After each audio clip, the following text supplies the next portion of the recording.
To be indigenous. Get up, stand up. They are going to become more brutal. Couldn't cut, hitting cut again. Because all the hippies were trying to be Indians anyway. They're going to become more repressive because it's a matter of dollars and their illusionary concepts of power. Hey, Victor. We must live in balance with the earth. And also with recent happenings at Wounded Knee. I am awake. Welcome to Native Roots Radio presents I'm Awake, and I'm your host, Wakanja Hade.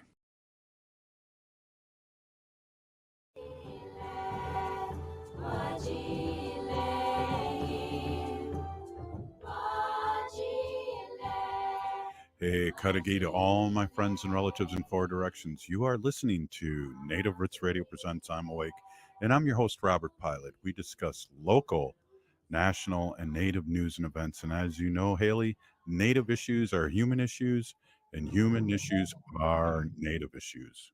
Yes, you are right, Dega. And this portion of Native Roots Radio is presented in partnership with Little Moments Count.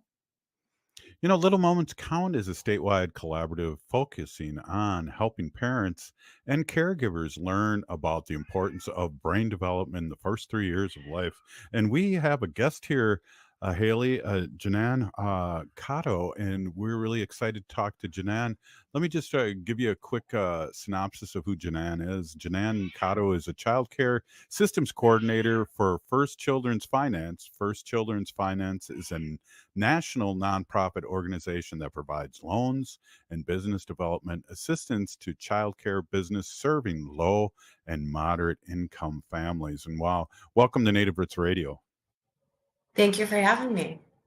Well, we got a bunch of questions to ask you, but we've really been talking with Little Moments Count for 2 years now, Haley, and we've all talked about how important it is those first 5 years, really, but the first 3 years for sure, and how important it is. And I got a quick question for you: is why do you think it's so important to have high quality, culturally relevant childcare? You know, and especially the first 3 years.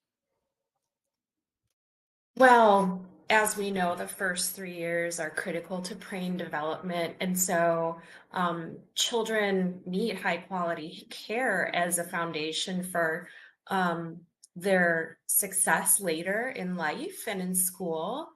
And, just to put a spin on it, one of the real important reasons, especially the way FCF approaches it, is that having childcare allows for parents and communities to thrive, especially from an economic development standpoint. It allows parents to be able to go back to school.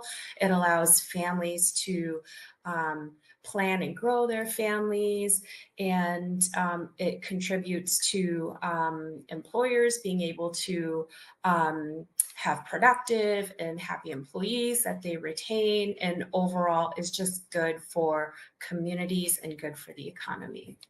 Yeah, definitely. And we know with that brain development too, the first 3 years is such an important thing. And some places in the state I know are just childcare deserts in a big way. And so, you work as a childcare systems coordinator at First Children's Finance. Can you tell us more about this role and a little bit about First Children's Finance? Yeah, absolutely. I've been with First Children's Finance since May of 2023. So it is a rather new role for me. I've been in the position of systems coordinator for less than a year. First Children's Finance is the only national nonprofit that addresses the business and finance needs of childcare, and we do that in three ways. We build the financial sustainability of childcare entrepreneurs. We partner with communities to grow their childcare supply, and we influence systems such as tribes and states and territories to provide supports and the investments that they need to sustain childcare and to grow their supply. We feel like engaging on all three of these levels is especially critical to supply building and sustainability of tribal childcare. And so in my role as childcare systems coordinator, I support tribal nations efforts to build, improve, and sustain their high quality, culturally relevant early care and education systems. I was talking to somebody about this in another show, and there is such a shortage of high quality childcare. Why has there been such a shortage? Well, there's been a shortage for a long time. It was definitely spotlighted through the pandemic, and of course, that is something that we all became aware of, and it's got such a huge impact on the economy, and that's really how it sort of came to into the spotlight through the pandemic. I just wanted to share a few fun facts with you all. I wouldn't call them fun necessarily, but they're facts There you go. about the impact that childcare has on thriving economies. So 27 million Americans rely on childcare in order to work. The United States loses an estimated 122 billion a year due to childcare challenges. Businesses lose on average $1,640 a year for each working parent due to lost revenue and hiring costs because of insufficient childcare, totaling 23 billion annually. 77% of small business leaders say access to high quality, affordable childcare is essential or important to strengthening the economy and helping workers.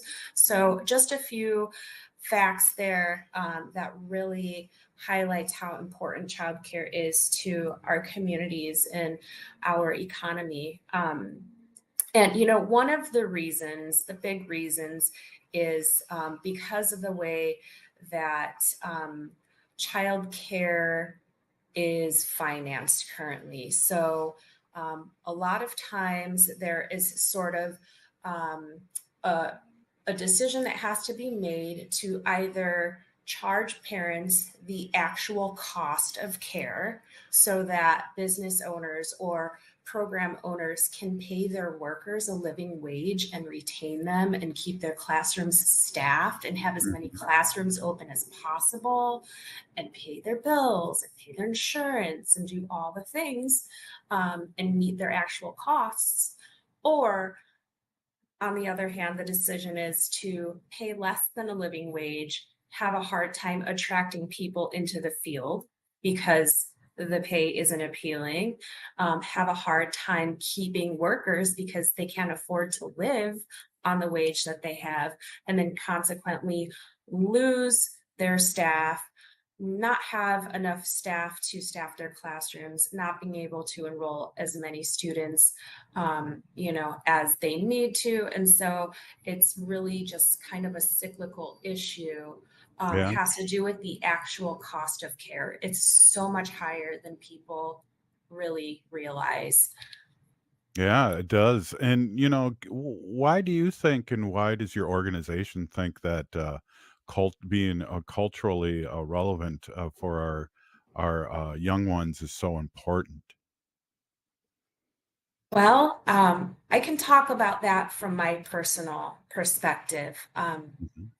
Personally, I think it's so important to um, provide culturally relevant care and learning at all ages, but especially in the first few years of a child's life, because it really sets a foundation for a strong cultural identity. And we know there's lots of research out there that says that there are so much better outcomes for kids that grow up with that strong cultural identity in many different ways. So from their resilience, their academic success, their likelihood to be involved in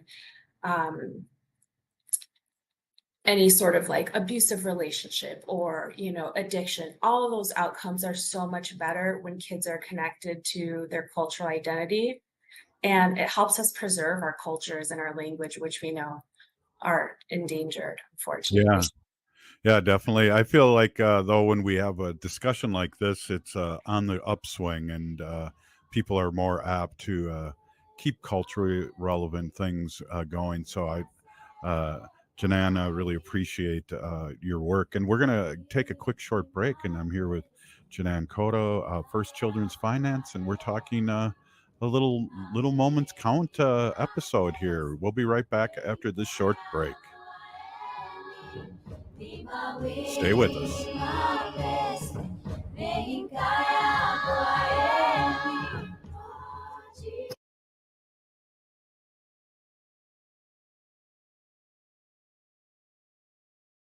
Minnesota has the only original wolf population in the continental United States. And 80% of Minnesotans believe the wolf should be protected. Howling for Wolves is asking Minnesotans to respect our true wildlife manager, the wolf. Their survival is critical to our ecosystems, our communities, and even our economy. As highly intelligent animals with strong social bonds, Minnesota wolves deserve to be protected and admired. Learn more at howlingforwolves.org. Let's live and let howl. If the statistics say that 1 in 3 Native women and 1 in 6 Native men have experienced sexual assault in their lifetime, it means our whole community is affected by sexual violence. 1 is too many. Don't stand by, stand up. Don't engage in acts of sexual violence, and shut down the dirty jokes, the gossip, the victim blaming and shaming. As a community, we can change the way we respond. Contact the Minnesota Indian Women's Sexual Assault Coalition to attend a workshop to learn more. Sponsored by the Minnesota Indian Women's Sexual Assault Coalition. Hey, Cudahy to all my friends and relatives in 4 directions. This is Robert Pilot of Native Roots Radio presents I'm Awake. I'm here to ask you for your support. Finding honest Native-centered news is not easy. But with your support, we're able to provide accurate information about Standing Rock, Line 3, treaty violations, and COVID-19 in our Native communities. Please visit Native Roots Radio Network on Patreon and donate if you can. That's Native Roots Radio Network on Patreon. Pinigigi, and thank you for your support. J&S Bean Factory is a Native-owned, community-supported, cozy, artsy coffee shop which offers roasted on-site beans, live music, and baked goods. Relax in the beautiful outside patio.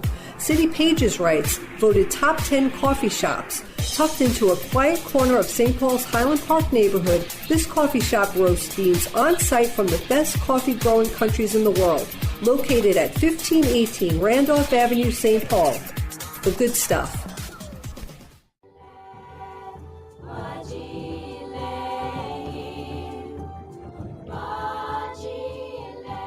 Hey, welcome back to Native Roots Radio presents I'm Awake. This portion of the show is supported by Little Moments Count, who is a statewide collaborative focused on helping parents and caregivers learn about the importance of brain development in the first 3 years of life. Hey, did you know, Haley, that nearly 80% of brain growth happens in the first 1,000 days in small moments of interaction, like talking, playing, reading, and singing, help create the pathways to build a child's brain during this early stage in life. Yes, and you can learn actually more facts like that at littlemomentscount.org. Hey, we're here with Jannan and Cotto, and we are talking about the child care system and First Children's First Children's Finance, and really a lot of information about the background and how important it is for not only early childhood but development, but also the people that take care of our little ones, and how you guys support and with childcare across Turtle Island. So really happy to have you on and talk a little bit about this. I have a quick question, Jannan, and one of it is you were in the Twin Cities here this past week. Can you tell us a little bit about what you were doing here? Yeah, I just landed at like midnight last night. So First Children's Finance hosted the early care and education collaboratory convening of tribal nations. We were in town. We had gathered 10 tribes from 6 different states. We came together at the Minneapolis Federal Reserve Bank, which houses the Center for Indian Country Development. And we brought functional tribal teams together. So not just education folks, but folks from representing department leadership and divisions and levels of government from across the tribe to come together, step away from their everyday work to have the time and the space to focus and look at what they have in their early care and education systems, and what they want to do, where they want to go, set some priorities, and really start thinking about some planning improvements, so that they can build and sustain what they already have. We had some really good speakers, very inspiring presentations from the Tribal Child Care Association of California. So there are over 100 tribes in California, and they were able to mend their relationship with the state. And now the state is giving tribes money to support their ECE systems because of that relationship building. So they told their story. We had 2 women from a licensed childcare on Fond du Lac Res called Grandma's House, which is a land-based immersion preschool. And they have an incredible story of how they developed this grassroots program for families in the community. And they're building language speakers. And for some families, the kids are the first ones speaking in their families in 4 generations. And so Wow. just really inspiring speakers. We had the Center for Indian Country Development share a couple of really neat data tools that they've developed that can help tribes make data-informed decisions, and also help tribes see what other tribes are doing and what they're successful at in terms of like their business kind of planning, the kind of loans they're getting, who's lending to them, how they're getting access to capital, who's using the new market tax credit, and just some really, really cool information learned, including First Children's finances, a level essential elements of the ECE business ecosystem, which is our assessment and planning tool, and really takes like a cross-functional look at systems and helps leaders think about like each element, each component of a system, and how they all kind of like work together to help support ECE.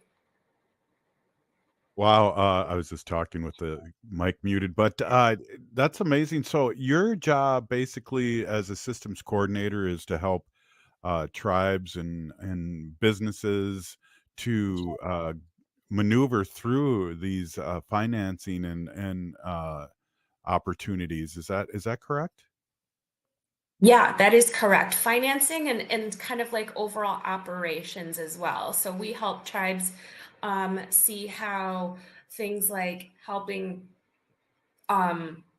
support your workforce and ensure Yeah. the people that are running your programs, your businesses are savvy, and they understand how to appropriately set rates and how to pay people. And Mm. sometimes that's not a decision of like maybe an administrator, but that might be an HR or tribal council question. If it's a question of like, what's the tribal living wage and what are we making sure everyone gets paid no matter what work they're doing if they're starting at the bottom. So we really help people think about those big systems questions and understand how they intersect to support ECE. I imagine too, this is really good for nations across the country with their development of their workforce and casinos. If they can have a child care entity next to their casino and take care of their workers, because again, we have such a work shortage here in Indian country when it comes to our gaming. That would help the tribes immensely. Yeah, absolutely. And FCF currently has a program, First Children's First Nations. We call it FCFN for short. And we, through that program, which is philanthropically funded, can go into communities and help them take a deep dive into a child care needs assessment to really deeply understand their needs. We talk to parents, we talk to providers, we talk to employers, and we help tribes get to know what the need is so that they can build a plan around that. And one of our tribes is really looking at like that need of, supporting their casino employees. So they're thinking Yeah. about child care potentially at the employee. They're looking at several different facilities. That's kind of part of their plan, doing a facilities audit and looking at where they can place something like that and support the people that work for their business so that their Yeah. business is successful. Yeah, that's huge. How, this isn't in my round of questions, but I'm wondering how can people get in touch with you and get in touch with your organization? Yeah, absolutely. They can find information on our website about our organization overall at firstchildrensfinance.org. They can find information about the ECE Collaboratory at ececollaboratory.org. And if folks have questions for me about the tribal work that FCF does, they can absolutely reach out to me via email. And I can share that in the chat if that makes sense, or I can say it out loud. Well, it is a radio show, so it would be cool if you said it out loud, and then I'll send up Sure. the smoke signals later. Oh, wow. That's sounds good. So folks can email me. You see CDF people, education people, human services people, tribal leaders. Yeah. Send me an email, JANNANC at firstchildrensfinance.org. One more time. It is Jannan, JANNANC, as in cat, at firstchildrensfinance.org. Yeah, I think my nation should be contacting you. This is a good little thing you got going on here. We got like a minute and a half, 2 minutes here left. I'd love it for you to spew out anything you'd like to about your work and your organization here in the last minute or so. I just, want to share that First Children's Finance is really all about ensuring equity and success for all communities. And it's grown a ton in the past few years, especially since the pandemic, and lots of people were getting, those COVID funds. And so that allowed us to grow. And FCF was really intentional about creating a systems team. So I'm part of a newer team. We've been around for 33 years. My team has only been around for about 4. And in response to the pandemic, and part of that creation of that systems team was to support both states and tribes and territories as well. So FCF has been thinking about tribes. Knows tribes are important. Sees sovereignty as an asset. Tribes can do some really innovative, cool things because you don't have to follow what the state does. And so we want to help tribes leverage that and leverage those assets and do really cool things for your communities. So if anyone's interested in that work, please reach out to us. We are so excited to help. Wow, Jannan, this has been very, very interesting, and especially with my other job, I'm really will have to contact you again. This is really appreciate you spending some time with us and letting Indian country and our allies listening in on the radio show learn more about your organization. A big pinigi, and thank you so much for being on. Nahau miigwech. Right on. Hey, this is Native Roots Radio. Up next, State Senator Mary Kunesh. We'll be right back after this short break. Stay with us.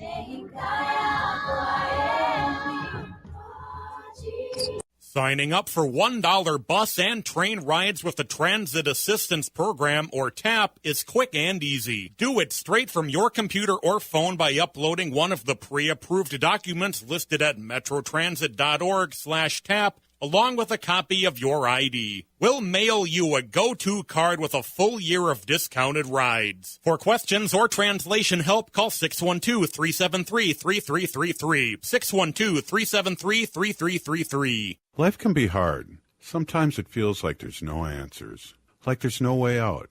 Hennepin County's COPE Mobile Crisis Response is here to listen and help you find a way through whatever is going on in your life. Call 612-596-1223 for no-cost crisis support anytime, anywhere in Hennepin County. That number is 612-596-1223.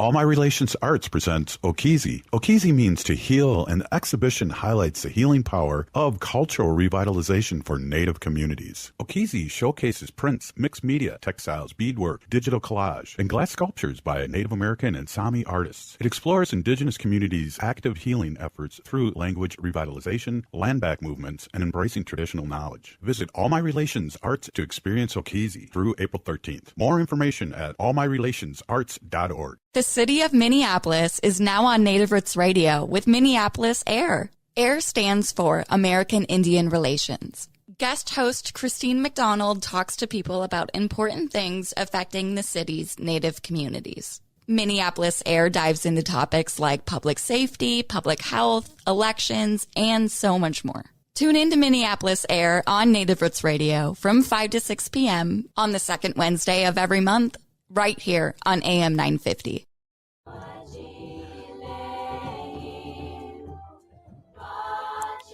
Hey, welcome back to Native Roots Radio Presents I'm Awake, and I'm your host, Robert Pilot.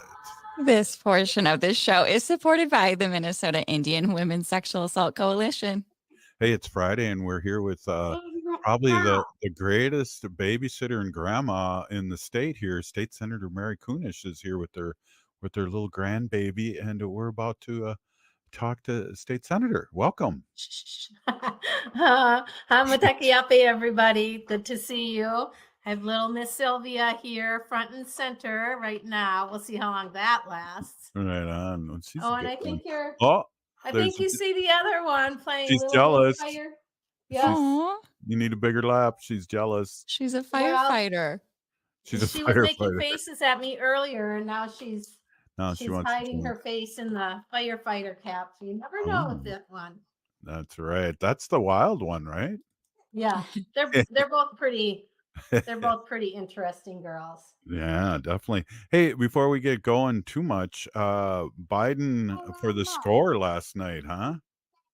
Yeah, I unfortunately wasn't able to see it yet. I want to go back and take a look, but we had a late day at the legislature, and then there's an organization here in Minnesota that supports women candidates, women winning, and they had a big event last night, and I have a wonderful legislative assistant, Emma, and two wonderful interns. And so we all went over there to celebrate and support women candidates in Minnesota. It is, International Women's Month. So that's where I was last night. But I've heard really good reports that he was on point, really, really sent his message clearly and effectively. And yeah, I've heard really good reports. Well, Super Tuesday, both Michigan and Minnesota sent him a message too with uncommitted. Oh my gosh, yes. They, from what I understand, and I hear it from somebody who is really in the know. They were saying that if they could get 5,000 people to vote uncommitted, they considered that a win. And it was close to 45,000. Yeah. So it sent a really, really loud message. The need for a permanent ceasefire, not just even a temporary one, and installation of supplies to Palestine. And you know this, Robert, and but I don't know if you know this, Haley, and the other folks. My kids are Middle Eastern. Their Yeah. dad is from Lebanon. Wow. Immigrant, came over to go to college, take a break from their civil war when I met him.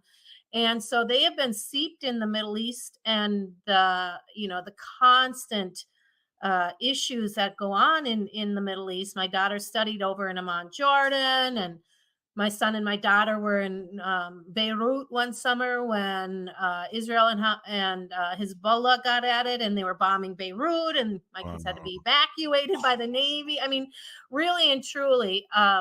And so this hits really, really close to home. And I think the fact that my daughters have these young daughters, and to see so many women and children, I mean, Mhm. uh, and men and boys, I mean, on both sides, I'm not saying that Hamas, gets a green light for any of the work that they did, but Right.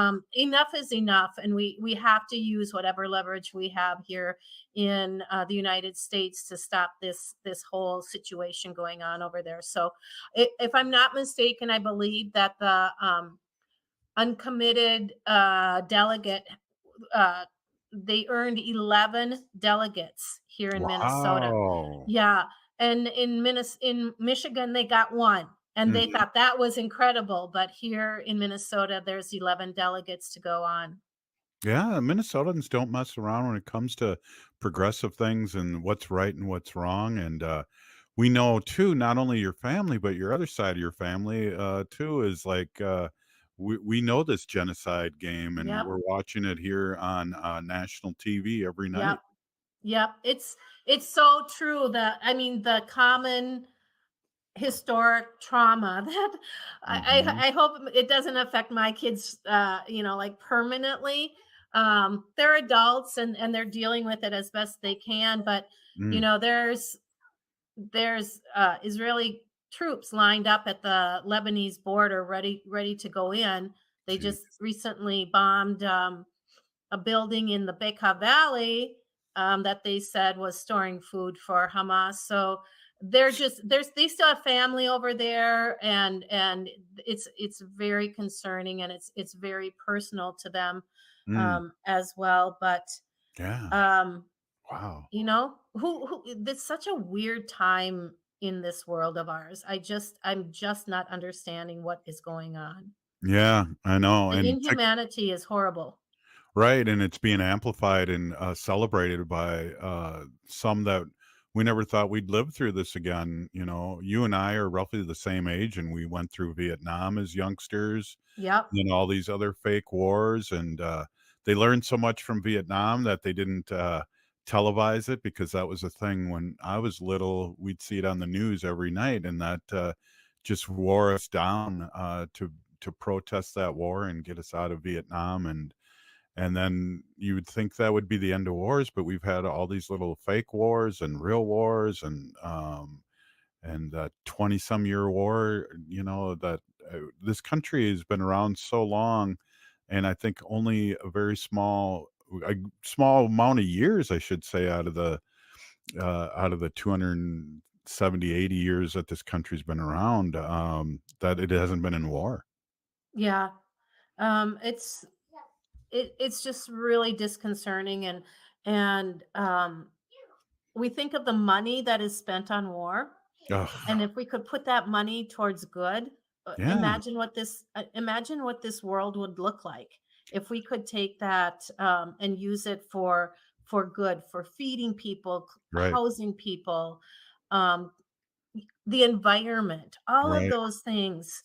It just blows my mind. Well, Just wh- heartbroken. what war does to the environment too is just Yeah, mind blowing. People don't even think about that, but I always say, "Hey, make one less B-1 bomber for $1 billion and feed the country." yeah, You can have the 12 or 13 other ones, but just make one less and feed the country. But that's not in their jam. That's not that's there's too many rationales, too many jobs, too many people that are hooked with it. That's a segue out of this before I start crying here. But yeah. You are working hard as a warrior. There's a couple things I ran into this week, and we'll talk about that maybe a little later. But fresh in your mind, we have a land back situation here in Minnesota that you were helping with, and I wonder if you could tell our audience about that, what you were dealing with yesterday. Yeah. Yesterday I presented a bill here at the state legislature that would reinstate, let's call it, um, the tribal sovereignty of the White Earth Nation to manage a state forest that is encased in the boundaries of the the reservation. It's a really large not a park, I'm sorry, forest Uh-huh. that's there. And it's been timbered, and the proceeds do not go back to the tribe. There's school trust lands that the tribes have not received any dollars for. It was I've been trying to find the history of when Minnesota, or when the tribe agreed to allowing the DNR to manage these lands and not really get much of anything in compensation, going on. I haven't found it. I found when the transaction happened and when the state of Minnesota legislated that it becomes a forest that they manage. But I haven't found any kind of agreement or contract that the tribe had put out. And I need that stuff, because as a library media specialist, I need information, I need Right. resources and that sort of thing.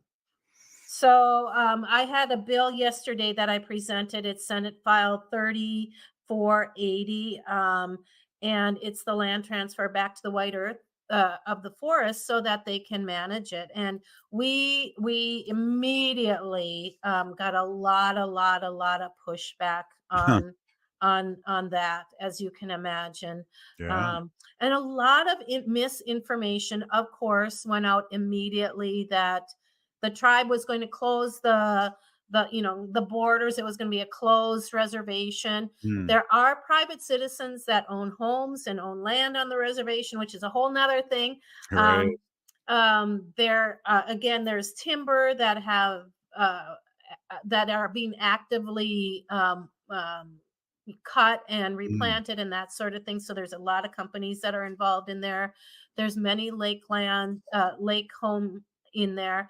And it was, a lot of, as I said, misinformation that they were going to close the reservation.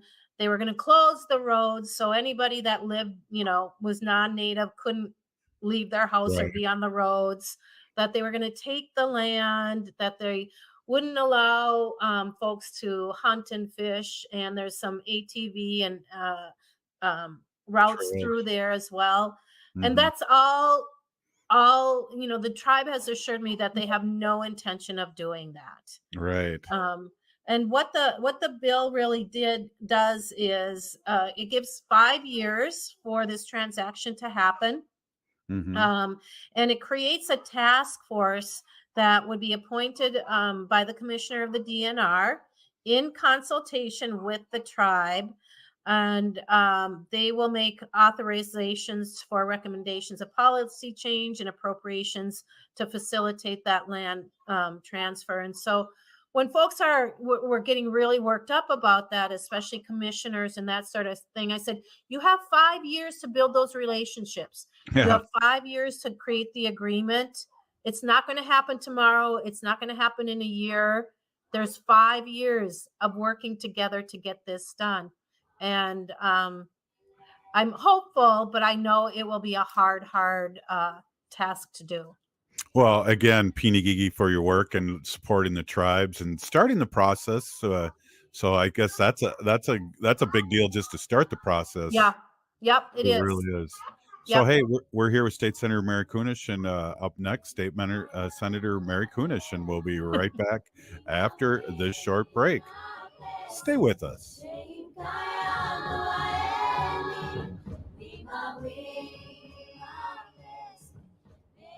Minnesota has the only original wolf population in the continental United States. And 80% of Minnesotans believe the wolf should be protected. Howling for Wolves is asking Minnesotans to respect our true wildlife manager, the wolf. Their survival is critical to our ecosystems, our communities, and even our economy. As highly intelligent animals with strong social bonds, Minnesota wolves deserve to be protected and admired. Learn more at howlingforwolves.org. Let's live and let howl.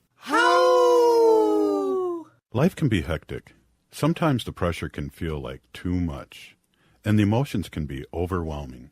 Hennepin County's COPE Mobile Crisis Response is here to listen and help you find a way through whatever is going on in your life. Call 612-596-1223 for no-cost crisis support anytime, anywhere in Hennepin County. That number is 612-596-1223. If the statistics say that 1 in 3 Native women and 1 in 6 Native men have experienced sexual assault in their lifetime, it means our whole community is affected by sexual violence. 1 is too many. Don't stand by, stand up. Don't engage in acts of sexual violence, and shut down the dirty jokes, the gossip, the victim blaming and shaming. As a community, we can change the way we respond. Contact the Minnesota Indian Women's Sexual Assault Coalition to attend a workshop to learn more. Sponsored by the Minnesota Indian Women's Sexual Assault Coalition. The city of Minneapolis is now on Native Roots Radio with Minneapolis AIR. AIR stands for American Indian Relations. Guest host Christine McDonald talks to people about important things affecting the city's Native communities. Minneapolis AIR dives into topics like public safety, public health, elections, and so much more. Tune in to Minneapolis AIR on Native Roots Radio from 5 to 6 p.m. on the second Wednesday of every month, right here on AM 950. Hey, Cudahy to all my friends and relatives in 4 directions. This is Robert Pilot of Native Roots Radio presents I'm Awake. I'm here to ask you for your support. Finding honest Native-centered news is not easy. But with your support, we're able to provide accurate information about Standing Rock, Line 3, treaty violations, and COVID-19 in our Native communities. Please visit Native Roots Radio Network on Patreon and donate if you can. That's Native Roots Radio Network on Patreon. Pinigigi, and thank you for your support. J&S Bean Factory is a native-owned, community-supported, cozy, artsy coffee shop which offers roasted on-site beans, live music, and baked goods. Relax in the beautiful outside patio. City Pages writes, voted top 10 coffee shops. Tucked into a quiet corner of St. Paul's Highland Park neighborhood, this coffee shop roasts beans on-site from the best coffee-growing countries in the world. Located at 1518 Randolph Avenue, St. Paul. The good stuff. We're going to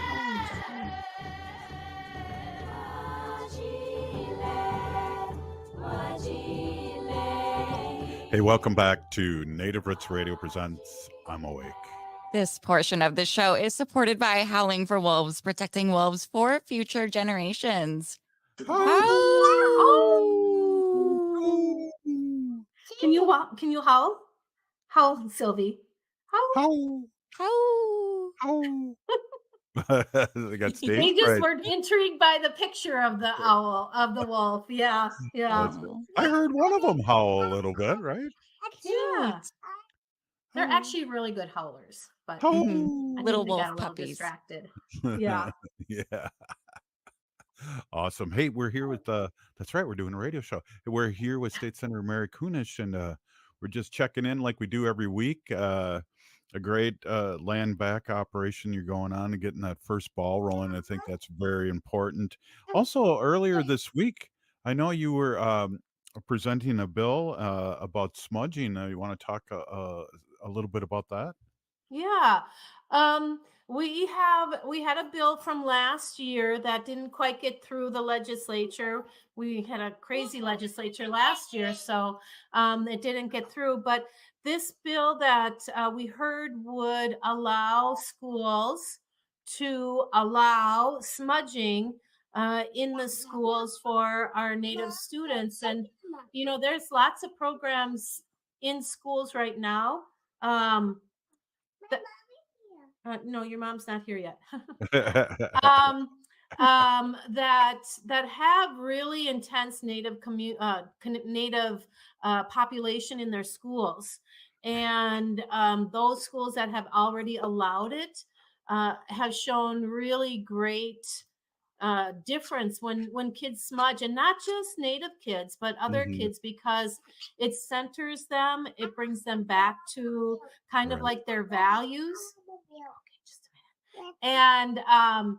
And it's, you know, the cultural significance of it is not lost on anyone. And I was really impressed by how the folks in the legislature on both sides of the aisle really listened intently and asked really good questions about it. We had we had the principal Hmm. from which school is it? One of the schools came to talk about how they implemented in their school and allow it. And then we had Uh-huh. a bunch of students come. Suzanne Nash brought a number of students to Nice. talk about how important it was to them. And it Hmm. was just, yeah, it Harding. Was it Harding? I think it was the principal from Harding that came.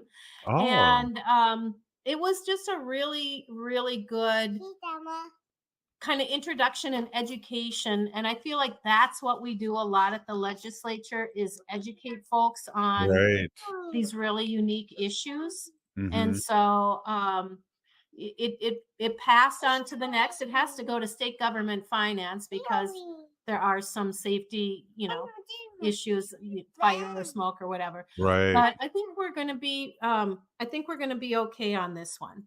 I think so. Yeah, I don't know if you remember me telling you this, but when I taught for many years, we did smudge at Harding, and we had full support of the custodians too, because there was an alarm in my studio. I can't remember if it was a smoke alarm or if it was just a. But anyways, they were able to turn that off when we asked to smudge in the morning, and so it was very centering, and it was open to everyone. I'm glad you said that too, because not only my all native homeroom that I had at Harding and that I started there in the first one in the district to have an all native homeroom, it was centering, but it was also open to everyone. And I think that's a really good point that you brought up about that. Yeah. And I know you mentioned, well, St. Paul School District was maybe the first one in the metro area to allow smudging in the Officially, schools. And officially. I was really fortunate to be there the night that they had the hearing and it was Hmm. approved. And of course, that was led by John. John Bobolink. Yeah. And so we will have to see about, you know, recognizing him in Yeah. this bill for the work that he did in that way. Yeah, and the one thing about John too, I had an opportunity to speak, and one thing about John is that he was there for the students and the kids, and he was always there for the right reason. And it was important for me to bring up because I was on the parent committee that he never held grudges, and he really never did. He was a good soul and a great leader, and he'll be missed. He is, and I think we talked about this. I saw him at just a few Yeah. weeks ago at the Anda Young powwow, and Hmm. he did not look well, but I didn't expect him to go as quickly as he did. So, you know, Yeah. rest in peace, John. But I'm glad I got to see him that one last time. And prayers to his family. What a strong family. His son John the Third spoke, and it was like, wow. I know your father's proud of you. He spoke very well and had spoken in front of a large group and did really well. Hey, we only got a couple minutes left here, but I saw you at an event, and the event's happening again tonight and tomorrow, the last few days, and what a scream! I went last night again, and they had the screen working in the background, and it was almost like a different play because when I went and saw it, and I think it was the same night you saw it, there was no back screen going with the lyrics and different pictures, but I'm talking about the supported by New Native Theater, Bear Grease, the play. Yeah, it was really a fun play. I think it was the very first night, and I don't know if they were able to get everything, you know, in order, but nonetheless, I thoroughly enjoyed it. And the songs, I love the way they made them native centered.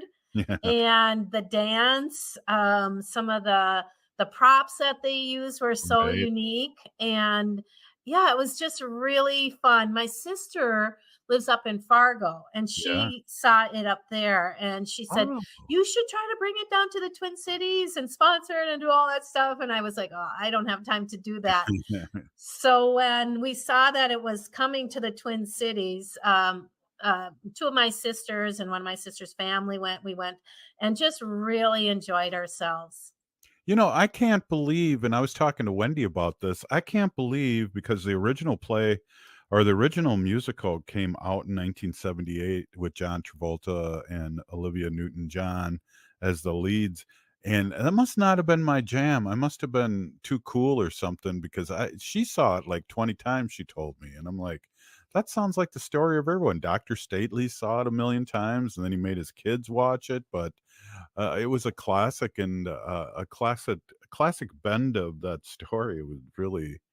It was a lot of fun, and I might sneak out there tonight because my daughter Jelaine and her husband Micah are going to be there. And I might just go up there and hang out with them and go see it again. Okay. Ooh.